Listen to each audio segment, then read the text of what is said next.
My wife cheated on me with my best friend. I don't even know where to begin. I can't describe how I'm feeling right now or how to process any of this. I made this account initially to see if anyone else has gone through something remotely similar to this, and unfortunately, it's not that uncommon. I apologize in advance for the length of this post. I just needed to get this all out cause I thought I'd go insane. I met my wife, we'll call her Sue, in college.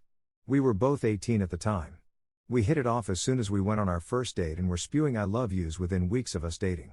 She kinda pursued me, but I was glad as hell that she did. We shared our deepest insecurities and secrets with each other.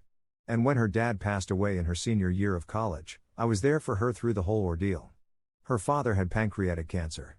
And when he was hospitalized, I'd spend nights at the hospital with her so she wouldn't be alone. We got through it. And that point in time strengthened our bond. She told me she didn't know what she would have done if I hadn't been there for her. She called me her soulmate. I knew I was going to marry this girl, and sure enough, I popped the question about 2 years after we graduated. At that point in time, life couldn't get any better for me. I married the girl of my dreams, had a well-paying job immediately after graduating, and both our families loved us. My best friend, we'll call him Dave, and I had what I could only describe as an unbreakable brotherly bond, or so I thought. We had known each other since 3rd grade, and he was the brother I never had. He was also married, and moved away with his wife because she had landed a lucrative job at a big law firm.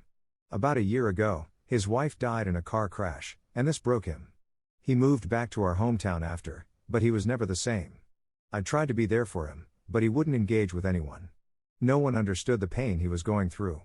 So I asked my wife if she could talk to him, seeing as she had also lost a loved one and that maybe Dave could relate better with someone who went through something similar. Yes, I know now that this was a huge mistake. We'd pay him visits daily. She would spend hours on end at his place even without me there. They were going on hikes together, watching movies and not inviting me, grabbing lunch, all things couples do. Now obviously this was far more interaction than I had intended for them to have and it did make me uncomfortable, but Dave was doing much better from it. It's important to say that Dave and Sue never liked each other before all this happened. This is because Sue always thought he was a douche.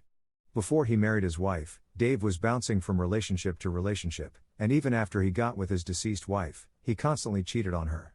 As a result, Sue had a particular dislike for him and always questioned how I could be friends with someone with such low morals. This disdain for Chris is also what made me oblivious to what was to come. As I mentioned, Sue and Dave became inseparable, to the point where she would invite him to things I had planned for us as a couple. Moreover, she started portraying characteristics of what I now know to be classic cheater behavior, always on her phone, becoming increasingly distant, little to no intimacy, and coming home very late.